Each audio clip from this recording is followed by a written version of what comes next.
受到红方这个子力控制的这个嫌疑。现在黑方如果进车捉马的话，将来红方这个马四 G2啊这条线呢，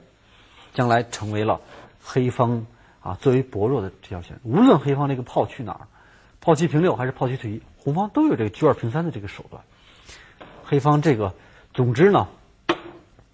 黑方现在这个局面呢已经造成了这个攻守失据。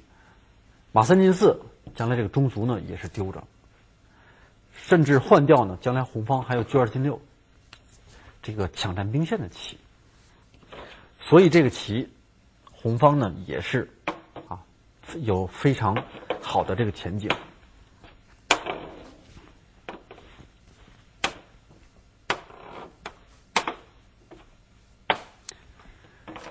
刚才呢又给大家介绍了黑方拱3卒的变化。那么除此之外呢，黑方还有一种跳边马。那么红方呢，可以继续走兵7进1，拱7兵以后呢，就有了这个炮8进4这个就显得比较这个吃紧了黑方如果车不过来的话，红方一封住，黑方这个车马就受封了。所以黑方呢，大势所趋，把这个车呢这个压过来。接下来呢，红方走马7进6，左马盘河，来威胁黑方这个车。黑方如果走炮8平6的话呢，红方这个棋呢就可以走士4进5，这个车呢从肋角上开出来。黑方车9平8一捉炮这个时候这个红方不要用这个车1平2的看，因为车1平2以后呢，阵型呢显得有一点呆板红方可以走炮2平1，比较灵活。下步棋呢，可以这个车1平4这个亮出来。黑方如果巡活车，红方就车1平4，再把车呢这个亮出来。黑方只能够补士补哪个士呢？阵型上也多少呢存有一些隐患。比如说走士6进5，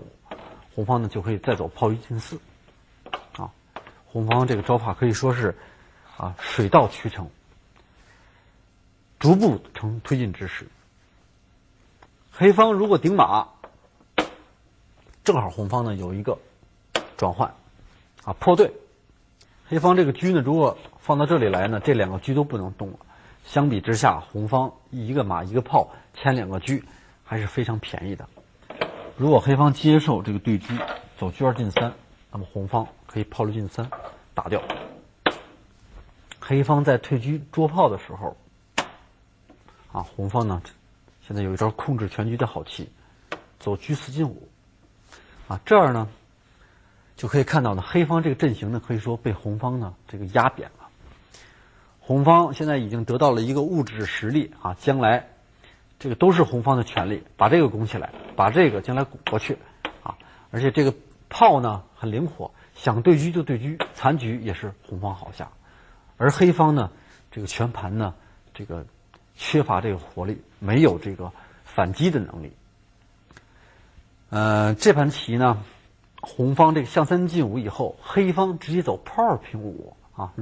可以说是造成了这个移形，它方向性是根本的错误。那么红方布起堂堂正正的平五马之阵以后呢，可以说这象3进5的效率呢，可以说得到了充分的发挥。因此呢，红方呢这个无论在哪种变化当中呢，获得先手呢都是非常正常的。最主要黑方第一步棋就走错了，所以呢各位棋友朋友们呢，在您下棋的时候这个第一步棋开始您就得设计自己的这个招法，为双方将来发展演变的这个阵型呢奠定好的基础。这盘棋呢我就为大家介绍到这里。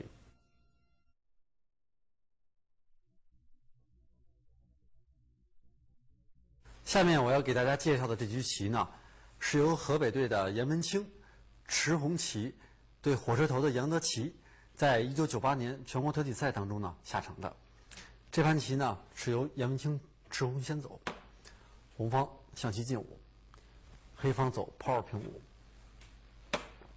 5。我想呢这2位选手呢大家呢也并不陌生，因为他们呢在我们的这个电视节目当中还有比赛当中呢，也经常呢获得这个好的成绩。严文清呢是来自河北的这个选手，他是一位呢非常有创造力的这个选手，而且成绩呢在青年棋手当中呢也是非常出色的，并且他也是本套这个光盘的主要的撰稿人之一。杨德奇呢是来自是来自火车头的这个选手，他呢可以说是一位大器晚成的象棋大师。他在首届全国象棋大师冠军赛当中呢取得了这个冠军，可以说呢在步入中年以后呢取得这样的成绩呢也确实呢不容易。那这盘棋呢，红方选择的是飞象，黑方呢还架的中炮啊。由于红方呢飞的是左象，黑方自然呢就是还架了右中炮。这样呢，红方走马二进三，黑方马二进三，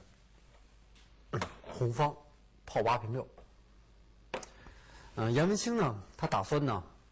先手呢采用这个反攻马的这个布局。在此，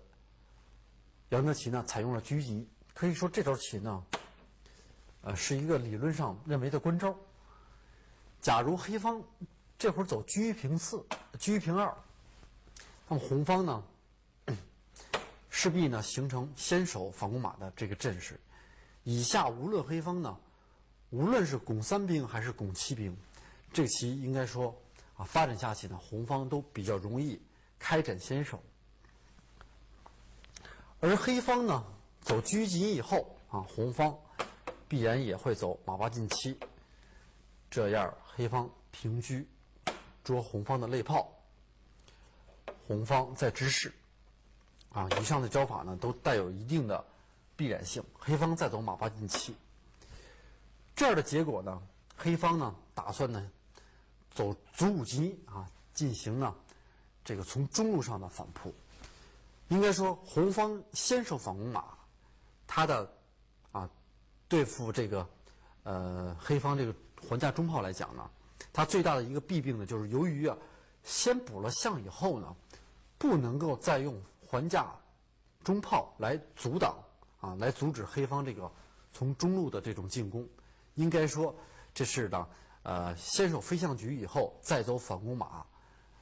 这种布局阵势的一个主要的弊病所在。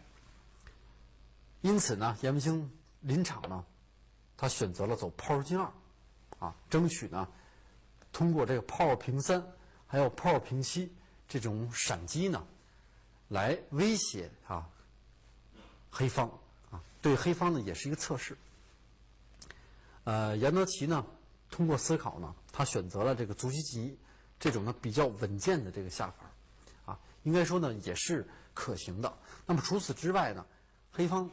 比较有利的下法呢，就是不改布局出中，仍然采取卒5进1。应该说呢，这样的这个阵型呢，红方呢仍然是不容易这个驾驭。当然，拱起7卒来以后呢，可以说是为红方呢这个红方就是相对来讲呢，心里呢比较平稳他从内心里来讲呢，松了，这个棋局呢，比较松弛了没有冲中卒呢这么紧迫。因此，红方现在走兵7进1瞄着这个炮平6这个大车。当然，黑方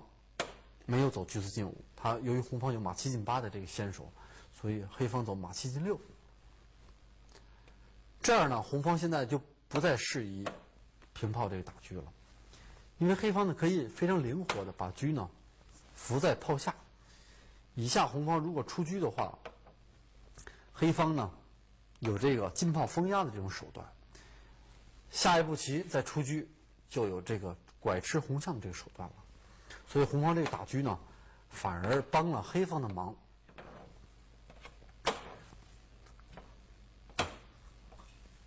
现在红方采用了这种河口顶马的手段。接下来黑方呢车9平8，把这个车呢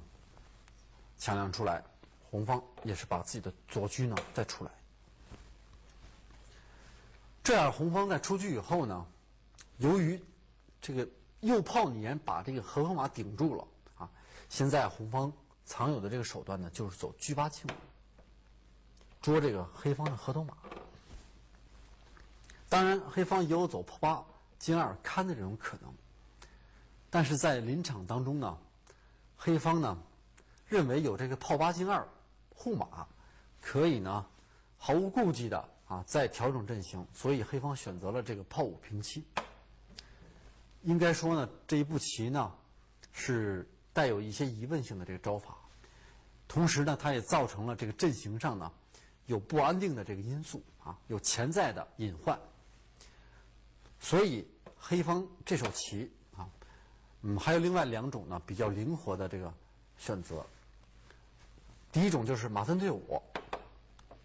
这个马呢可以经常呢向后退，以退为进也不失为一种可行的下法。以后呢，将来2个马连上，确保这个河头马的安全。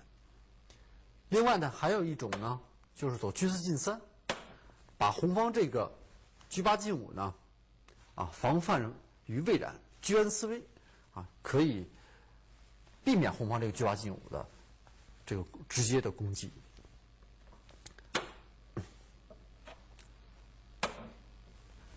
在红方，在黑方走炮5平七以后呢，红方呢这个时候呢，觉得呢，如果再让黑方呢顺利的调整下去，比如说黑方再让他补起象来，黑方这个阵势呢，反而呢就会有弹性了。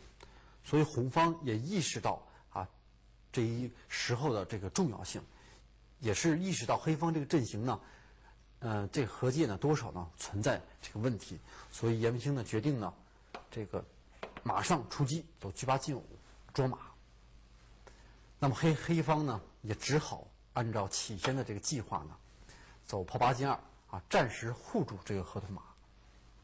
我想呢，可能临场当中呢，黑方走到这里呢，他觉得呢，自己的棋局呢非常的稳健这个阵势很工整。下一步棋，当然红方现在来不及走这个兵3进1因为即便红方不走这个兵3进1，黑方